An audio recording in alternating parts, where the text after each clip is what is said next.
Most men think discipline is about forcing yourself to do hard things, waking up early, grinding through pain, pushing until something breaks. That's why most men fail. Because real discipline, the kind that turns a man into a weapon, does not come from force.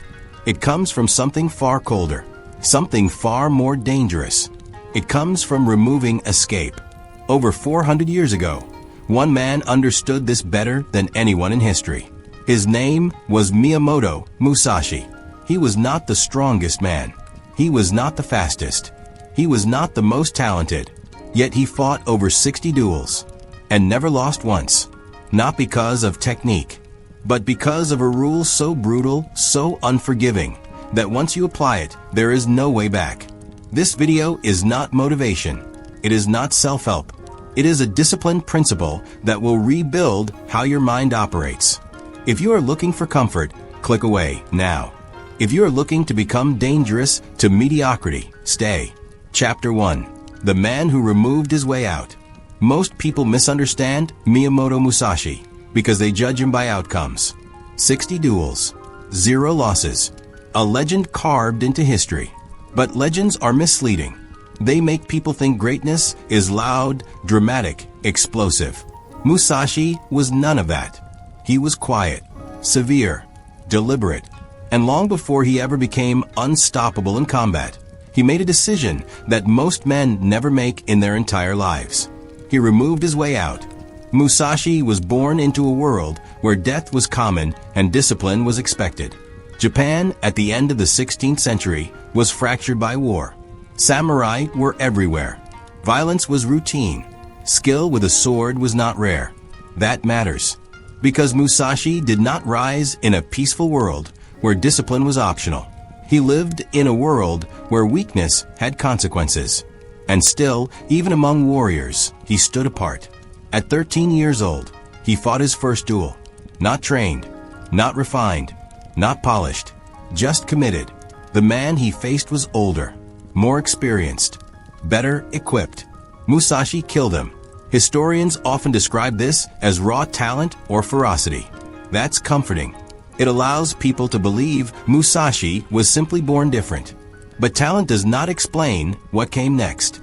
After that first duel, Musashi did not settle into the normal samurai path. He did not attach himself to a lord. He did not build a stable life. He did not chase comfort, security, or reputation. Instead, he did something that made no sense to most people around him. He walked away, not toward freedom, toward exposure. He became a ronin, a masterless samurai, a man with no guaranteed food, no guaranteed shelter, no guaranteed safety. This was not rebellion. It was design. Musashi understood something most men never articulate, but feel instinctively. When you give yourself too many exits, your mind becomes soft. Security dulls the edge. So Musashi removed it. He lived without a fixed home. He slept in caves, temples, abandoned structures. He ate when he could. He trained when alone, not to prove anything to others, but to condition himself internally. Every comfort you rely on teaches your mind that relief is available. Musashi did not want relief. He wanted reliability. There is a difference. Reliability is what remains when motivation is gone. And Musashi trained himself to function without motivation. People at the time described him as strange, unkempt, even disrespectful. He sometimes arrived late to duels, not out of arrogance, but indifference to social rules. That detail is often misunderstood. Musashi was not careless. He was detached. He did not allow external structures to regulate his internal state. He regulated himself. This is where most men fail. They outsource discipline. They rely on routines, environments, incentives, pressure from others. Take those away, and they collapse. Musashi did the opposite. He stripped his life down until there was nothing left to rely on except his own mind. No authority to impress. No audience to perform for. No safety net to fall into. And something happens when you live like that long enough. The mind stops negotiating. Most men spend their lives bargaining with themselves. I'll start tomorrow. I'll stop when it gets uncomfortable. I'll commit as long as it feels right. Musashi removed those conversations entirely. If he was hungry, he trained hungry. If he was tired, he trained tired. If he was alone, he trained alone. Not with anger, with acceptance. That distinction matters. He did not hate discomfort. He normalized it. And once discomfort becomes normal, fear loses its power. Fear relies on contrast. It only works when pain feels exceptional. Musashi's daily life was already stripped of softness. So when danger appeared, it did not shock his system. This is why he could walk into duels calm. Not confident. Calm. Confidence is emotional. It fluctuates. Calm is structural. It comes from familiarity. Musashi had lived without escape long before the fight began. So when he faced opponents who still had something to lose, something to return to, something to protect, he had an advantage that could not be seen. They were fighting to survive.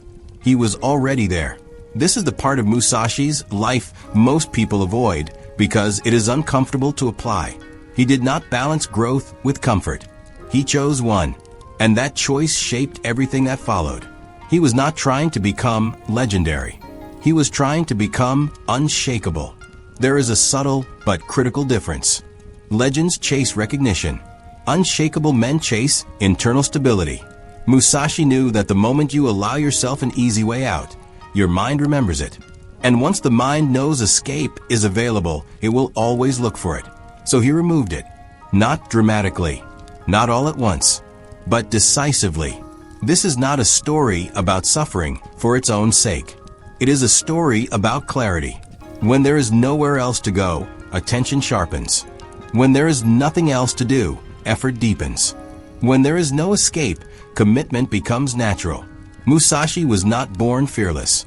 He trained fear until it stopped controlling him. And the foundation of that training was simple. No retreat. No alternative life waiting if this one became difficult. Only the path in front of him. Most men never experience this level of internal silence because they never remove enough noise. Musashi did.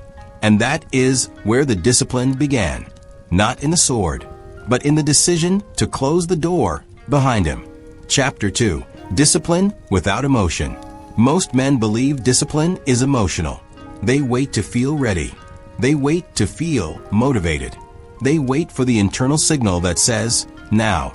Miyamoto Musashi understood early that this way of thinking was a liability. Emotion is unstable. It rises. It falls. It fades.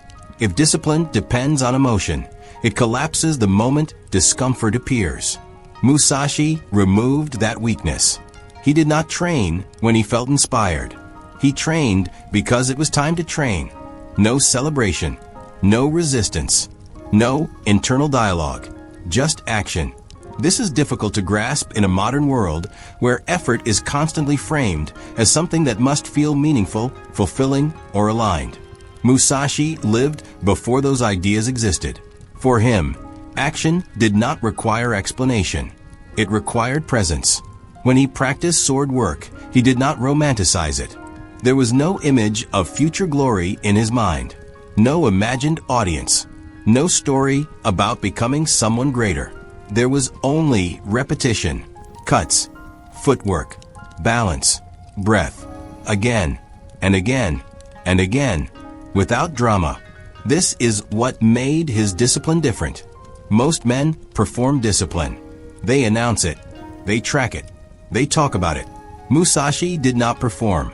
He erased the boundary between training and living. If he walked with awareness. If he rested deliberately. If he fought without excess movement. Everything was stripped down to necessity. That is the key. Discipline for Musashi was not about force. It was about elimination. He removed unnecessary motion, unnecessary thought, unnecessary emotion. What remained was efficiency. And efficiency looks cold to those who do not understand it. People described Musashi as detached, even inhuman at times. He showed little excitement after victory, little frustration in loss or hardship. That wasn't emptiness. It was control. He did not allow emotions to dictate timing. If fear appeared, it was noted, not obeyed. If anger appeared, it was observed, not fed. Musashi treated emotion like weather, present but irrelevant. This is what allowed him to act when others froze. Most men hesitate not because they lack skill, but because they wait for internal permission. They wait to feel calm before acting. They wait to feel confident before committing. They wait to feel certain before moving. Musashi reversed the sequence. Action came first. Clarity followed. Certainty arrived last, if at all. He trusted the process of movement more than the illusion of emotional readiness. This is why he could fight under conditions that would destabilize others. Arriving late to duels was not a tactic to intimidate. It was indifference to psychological theater. He refused to let the emotional environment shape his internal state. He entered when he entered. He fought when he fought. He ended it when it ended. No excess, no display, no emotional leakage. This level of discipline requires something most people avoid: boredom, repetition without stimulation, progress without reward.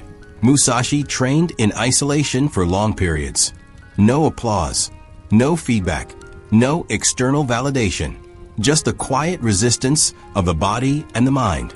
And in that quiet, something important happened. The mind stopped asking for relief. Most suffering comes not from effort itself, but from the mind's constant commentary about effort. This is too much. This should be easier. This isn't fair. Musashi silenced that voice through exposure, not by fighting it, by outlasting it. When the mind realizes its complaints no longer change behavior, it becomes quiet. That silence is power. It frees attention. It sharpens perception. It allows action to happen without friction. This is why Musashi emphasized direct experience over theory. He distrusted ornate techniques, rigid schools, and complex systems, not because they were useless, but because they encouraged dependency. He believed a warrior should be able to adapt instantly, without needing the environment to match expectations. Emotion creates expectations. Discipline dissolves them. Musashi's discipline was not harsh. It was honest. He did not demand perfection from himself. He demanded consistency. If he failed, he did not dramatize it. He corrected. If he succeeded, he did not celebrate. He continued. This neutrality is what made his discipline sustainable. Most men burn out because they tie discipline to identity. They feel good when they succeed. They feel ashamed when they fail. Musashi did neither. He treated effort as neutral, necessary but not personal. And this is why his discipline lasted decades, not weeks. There was no emotional debt, no internal pressure building over time, just quiet repetition. Over years, this approach reshaped him. His movements became smaller, his timing sharper, his awareness broader. Not because he forced improvement, but because he allowed refinement. Discipline without emotion creates space. In that space, skill organizes itself. This is the discipline that turns men into something dangerous. Not aggressive, not violent, but stable. A man who can act without emotional interference cannot be manipulated, cannot be rushed, cannot be baited. Musashi did not seek this consciously. He built it by refusing to let feelings decide his actions. And once that pattern was set, it applied to everything. Training, fighting, living. He became predictable to himself and unpredictable to everyone else. That is the paradox of true discipline. When you stop needing to feel a certain way to act, you become free. Most men never experience this freedom because they keep negotiating with their own emotions. Musashi stopped negotiating, and in that silence, discipline became permanent. Chapter 3. The War Against Comfort. Comfort is rarely questioned. It presents itself as harmless, reasonable, earned. Miyamoto Musashi treated comfort as an enemy long before most men recognize it as a problem. Not because comfort is evil, but because it softens attention. and softened attention gets men killed. Musashi understood something fundamental. The body adapts to what it is given, and the mind defends whatever environment it becomes used to. If the environment is easy, the mind becomes fragile. So he denied himself ease. Not dramatically, not publicly, quietly. He slept on hard ground even when shelter was available. He ate simply even when better food existed. He carried what he needed and little else. This was not asceticism for its own sake. It was training. Comfort dulls perception. When life is smooth, the senses relax. Reaction time slows. The mind wanders. Musashi wanted the opposite. He wanted a mind that stayed sharp regardless of conditions. By choosing discomfort deliberately, he removed its power. Cold stopped being a distraction. Hunger stopped being an emergency. Fatigue stopped being an excuse. Most men avoid discomfort until it becomes unavoidable. Musashi went toward it before it arrived. This reversed the psychological balance. When hardship came, he was already at home in it. Discomfort did not shock him. It did not trigger panic or resentment. It simply appeared, and he adjusted. That adjustment is the difference between survival and collapse. Modern men often misunderstand this principle. They believe suffering itself creates strength. It does not. Random hardship breaks people. Intentional discomfort trains them. Musashi's discomfort was controlled, chosen, measured. He did not injure himself recklessly. He did not seek pain for pride. He sought resistance that demanded presence. Long walks without rest. Repetitive drills until the body went numb. Extended solitude without stimulation. These were not punishments. They were filters. Comfort invites distraction. Discomfort demands focus. When the body is slightly stressed, the mind becomes precise. Every movement matters. Every decision has weight. Musashi learned to operate inside that precision. This is why he emphasized readiness over preparation. Preparation assumes conditions will be favorable. Readiness assumes they will not. Most men train in ideal environments. Clean floors, proper lighting, perfect tools. Musashi trained in whatever conditions existed. Rain, mud, darkness. Not to look impressive, but to remove dependency. If skill only works under perfect conditions, it is not skill. It is performance. Comfort creates performance. Discomfort creates capability. Over time, Musashi's relationship with effort changed. He stopped distinguishing between hard and easy days. There were only days. Some resisted more than others. He did not negotiate with that resistance. He moved through it. This is an important distinction. Most men experience discomfort and immediately look for relief. Musashi experienced discomfort and looked for efficiency. How can this be done with less waste? How can this be done with fewer movements? How can energy be conserved without retreat? This turned discomfort into a teacher. Pain revealed inefficiency. Fatigue revealed poor structure. Hunger revealed impatience. Each signal became information, not a reason to stop. This mindset is rare. It requires the ego to step aside. Comfort feeds ego. It says, you deserve this. You've done enough. You can rest now. Musashi ignored those voices, not out of cruelty, out of clarity. He understood that the ego always wants to protect its current shape. Growth threatens that shape. Discomfort forces change. This is why comfort feels safe, and why it is dangerous. Men trapped in comfort become predictable. Their routines are fixed. Their reactions are slow. Their tolerance is low. Musashi refused to be predictable. By constantly shifting his environment, he prevented stagnation. His body remained adaptable. His mind remained alert. His discipline remained sharp. This approach extended beyond physical training. He limited social attachments. He avoided unnecessary possessions. He reduced dependence on reputation. All forms of comfort, all forms of vulnerability. The less he needed, the less could be taken from him. That is strength, not dominance. Independence, Most men measure strength by what they can control. Musashi measured it by what he no longer needed. When you do not need comfort, it loses its leverage. When you are not attached to ease, hardship loses its threat. This is why Musashi could walk into uncertain situations without visible tension. He had already rehearsed discomfort internally. Nothing external surprised him.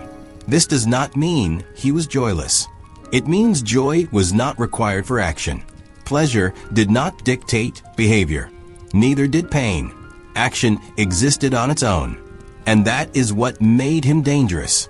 A man who does not require comfort is difficult to manipulate. You cannot bribe him with ease. You cannot scare him with hardship. You cannot rush him by increasing pressure. He has already removed those levers. Musashi did not preach this philosophy.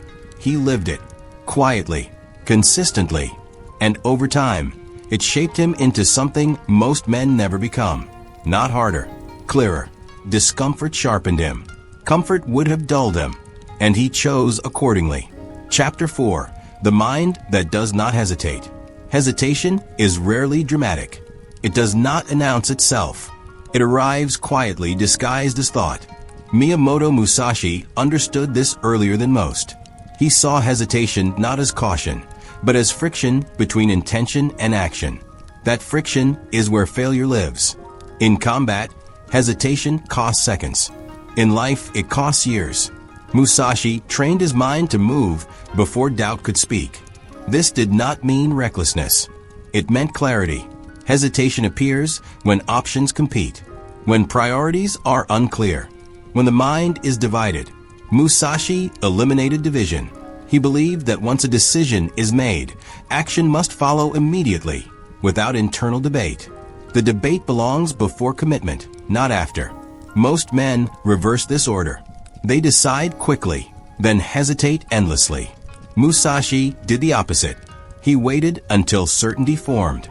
Then he moved without pause. This required ruthless honesty. No half decisions. No emotional bargaining. No hoping circumstances would improve. Only a clear internal line. Cross it, and there is no return. This is difficult because hesitation feels intelligent. It feels safe. It feels responsible. But Musashi recognized that hesitation is often fear wearing the mask of wisdom. Fear of error. Fear of judgment. Fear of irreversible consequence. These fears slow movement. And slow movement is fatal when timing matters. Musashi trained timing relentlessly, not speed. Timing. Speed is raw force. Timing is understanding. He practiced strikes not to hit faster, but to hit at the exact moment when resistance was weakest. This required full attention. A distracted mind hesitates. A focused mind recognizes opportunity instantly. To build this focus, Musashi trained in states of uncertainty. He would begin movement without knowing the exact outcome. He trusted his ability to adapt mid-action. This built confidence not in plans, but in perception. Most men depend on plans. When plans fail, they freeze. Musashi depended on awareness. When conditions changed, he adjusted. This removed hesitation. There was nothing to reconsider. Only something to respond to. Hesitation also comes from attachment to results. Wanting a specific outcome creates tension. That tension delays action. Musashi detached from outcomes. He committed to the process, not the guarantee. Once action began, he accepted whatever followed. This acceptance freed him. If success and failure are both acceptable, there is no reason to pause, only to act. This philosophy extended beyond combat. Musashi applied it to writing, painting, travel, and daily decisions. He did not overanalyze direction. He moved. If the path was wrong, he corrected while moving. This momentum mattered. Motion clarifies. Stillness breeds doubt. Hesitation thrives in stillness. Movement starves it. This is why Musashi emphasized continuous engagement, not frantic activity, intentional motion. Even small actions keep the mind aligned. The modern mind resists this. It wants certainty before movement. It wants guarantees. Musashi knew guarantees do not exist. Only responsiveness does. He trained himself to recognize the precise moment when action became necessary. Not early, not late, exactly when. This required silence inside the mind. No commentary, no narration, just perception. When the moment appeared, action followed. No pause. This state is difficult to describe because it cannot be intellectualized. It is felt, and it must be trained. Musashi trained it by removing mental noise. He limited conversation. He avoided idle thought. He reduced emotional reactivity.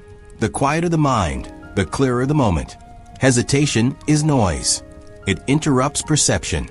Musashi treated it like static, something to eliminate, not entertain. This does not mean he never reflected. Reflection happened afterward, after action, after outcome. Never in the critical moment. Reflection during action is self-sabotage. He also trained decisiveness through repetition.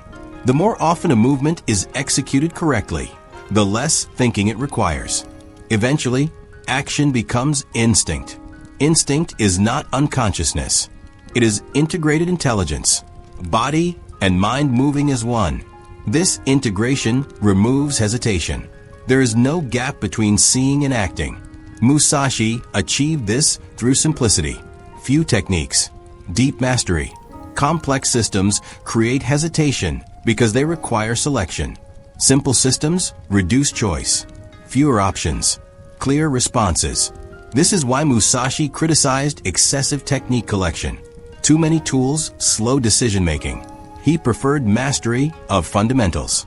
With fundamentals, action is immediate. No sorting. No searching, just execution. This applies to life. Men who chase endless strategies hesitate constantly. Men who master principles move decisively. Musashi chose principles, position, timing, distance, mind. Everything else was secondary. When these were aligned, action flowed. This is what made him terrifying. Not aggression, certainty. He did not rush. He did not delay. He moved exactly when movement was required. And when he moved, there was no doubt. That absence of hesitation transmitted itself. Opponents felt it. They sensed commitment. And commitment unsettles those who are still deciding. Hesitation is contagious. So is decisiveness. Musashi carried decisiveness like a weapon. Not visible, but unmistakable. This is what turned discipline into lethality. Not cruelty, not rage. Clarity without delay. And that clarity, once built, extends far beyond combat. It governs speech, work, relationships, life direction. When the mind does not hesitate, life stops stalling. Momentum returns. And momentum changes everything. Chapter 5. The Man Who Becomes the Path. Most men chase discipline as a tool.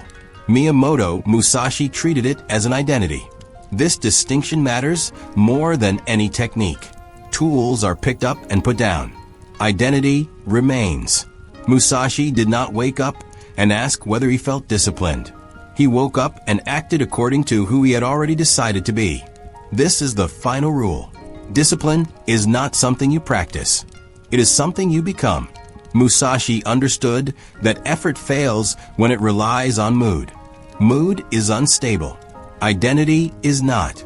When action is tied to identity, resistance loses its power. You do not negotiate with yourself. You simply act. This is why Musashi avoided comfort. Comfort weakens identity. It introduces options. And options create hesitation. His life was intentionally narrow. Few possessions, few routines, few attachments. This simplicity reinforced consistency. Every action reaffirmed the same internal statement. This is who I am. Musashi did not seek balance. Balance implies trade-offs. He sought alignment. Every aspect of life pointed in one direction. Skill, mind, body, time. Even solitude served the same purpose. Solitude was not escape. It was reinforcement. Alone, there was no audience to impress. Only truth. only discipline, only the path. Musashi believed that a man reveals his true self when no one is watching. So he trained himself there, in isolation, in repetition, in silence. This forged an internal authority stronger than external rules. He did not require discipline. He embodied it. This embodiment changed how he experienced struggle. Hardship was no longer something to endure. It was confirmation. Difficulty proved he was still on the path. Ease would have been suspicious. This mindset is rare. Most men seek relief. Musashi sought refinement. Pain sharpened awareness. Fatigue clarified priority. Discomfort stripped away distraction. He did not romanticize suffering. He used it. This is crucial. Discipline is not about suffering for its own sake. It is about removing everything that interferes with intention. Musashi viewed indulgence as interference, excess as noise, luxury as erosion. So he lived plainly. This made discipline easier, not harder. The environment supported the identity. Nothing contradicted it. This is why modern attempts at discipline often fail. The identity is fragile. The environment is hostile. Everything pulls in different directions. Musashi removed contradiction. He became congruent. When mind and environment match, discipline becomes natural. Not heroic, natural. He also rejected titles, reputation, recognition. These create dependence. Dependence weakens identity. If discipline relies on applause, it collapses in silence. Musashi needed no witness. His standards were internal. This gave him freedom. He could move through the world without adjustment, without explanation, without permission. The path was self-contained. This is what made him unshakable. External chaos could not destabilize an internally unified man. This unity also changed his relationship with fear. Fear arises when identity feels threatened. Musashi had nothing to protect. No image, no status, no narrative, only the path. Fear lost leverage. Failure lost meaning. Success lost intoxication. Only refinement remained. This detachment did not make him passive. It made him precise. Every action served the same direction. There was no wasted movement, no unnecessary reaction. Life became efficient, and efficiency compounds. Over years, this creates something that looks like destiny. But it is not destiny. It is alignment sustained long enough to become unstoppable. Musashi did not become legendary because of talent. He became legendary because he eliminated internal friction. No conflicting desires. No divided priorities. No inconsistent identity. This is the true weapon, not the sword. The sword only reveals what already exists within the man. Most men sharpen tools. Musashi sharpened self. This sharpening never ended. Even late in life, he continued training, continued refining, continued simplifying. Mastery for Musashi was not arrival. It was perpetual movement along the path. The moment you believe you have arrived, decay begins. So he remained a student, even as others studied him. This humility preserved clarity. Ego disrupts discipline. Musashi starved it, not through denial, through irrelevance. Ego had no function on the path. Only alignment mattered. This final rule is the most difficult because it demands transformation, not behavior change. You cannot pretend to be the path. You must walk it until it shapes you, until decisions become automatic, until discipline stops requiring effort, until who you are and what you do are indistinguishable. This is when men become dangerous, not to others, to chaos, to distraction, to weakness, to time wasted. They move with quiet certainty. They do not explain. They do not announce. They simply act. And over time, the world adjusts around them, because a man who has become the path cannot be moved. Chapter 6. When the body stopped asking for permission. There is a moment in every real transformation where effort disappears. Not because the work becomes easy, but because resistance dies. Up until this point, the student had endured training. He had obeyed. He had survived. Now something else began to surface. It started quietly. No lightning. No revelation. No dramatic speech from the monk. Just a morning where the body moved before the mind could interfere. He woke before dawn, as always. Cold stone beneath his feet. Thin air in his lungs. The same courtyard he had bled on 100 times. But this time, there was no negotiation. No internal debate. No countdown. No just 5 more minutes.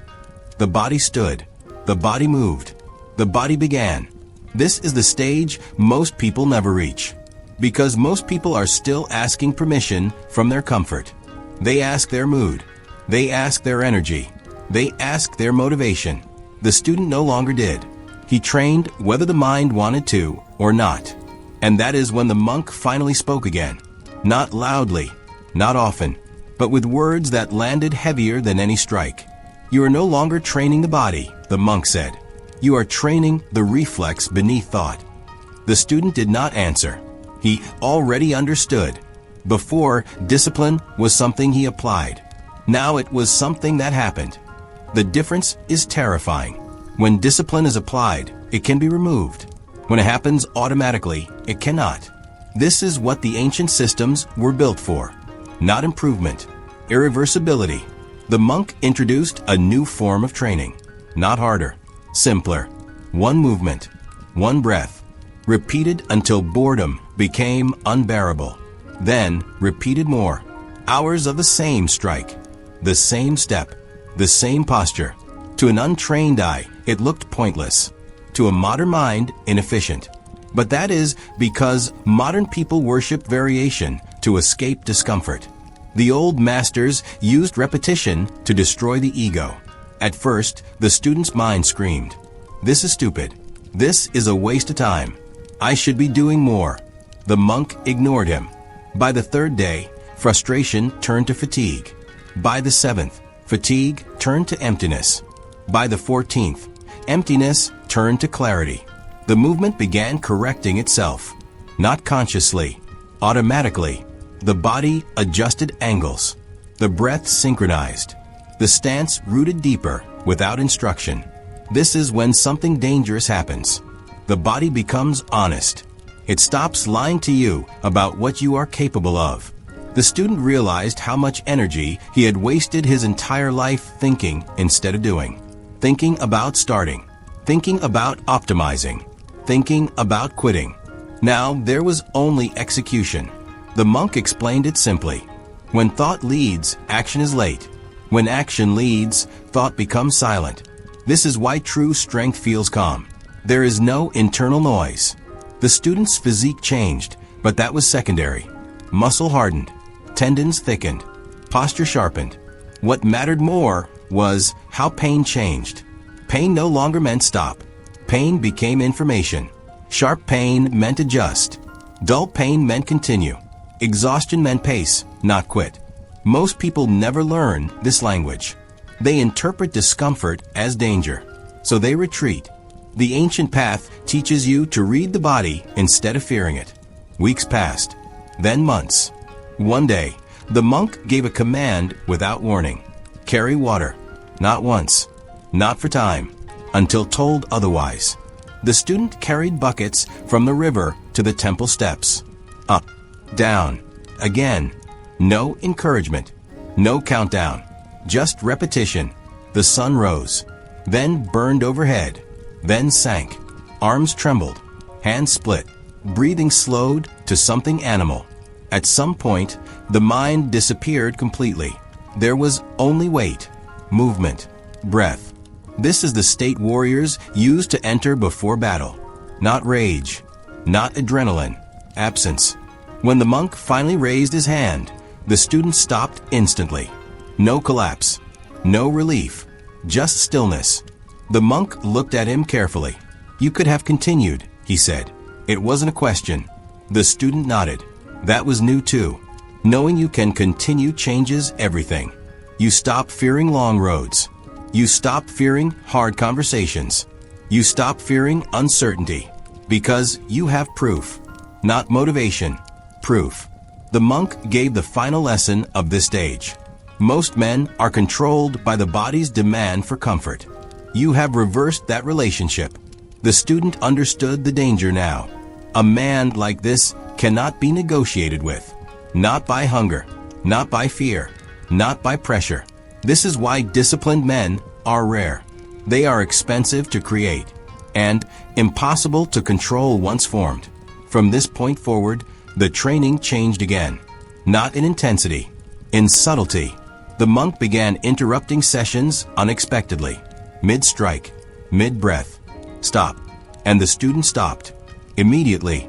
Perfectly. No follow-through. No delay. This was the real test. Control is not just force. It is restraint. A weapon that cannot stop is a liability. The student learned to freeze motion without tension, to halt power without stiffness. This is the body obeying awareness, not impulse. At this stage, people around him began to feel it. They could not name it, but they sensed it. His presence became heavy, not aggressive, unavoidable. When he stood still, space adjusted around him. The monk warned him quietly. This is where arrogance grows. The student listened. He trained the same way, ate the same food, slept the same hours. No celebration, no escalation. Because the fastest way to lose real power is to admire it. Chapter 7. The difference between men and weapons. A man with motivation is unreliable. A man with discipline is consistent. A man with no escape is unstoppable. Musashi did not become legendary because he trained harder. He became legendary because he closed the door behind him. When the fight began, there was no plan B, only execution. That is the rule. One path. No retreat. Let me ask you something. What in your life still has an escape route? Where do you quit when it gets uncomfortable? Where do you negotiate instead of commit? Musashi's discipline rule is not kind, but it is honest. Remove the exit and watch who you become when quitting is no longer an option. If this video resonated with you, comment below. What is the one thing you will remove, escape from starting today?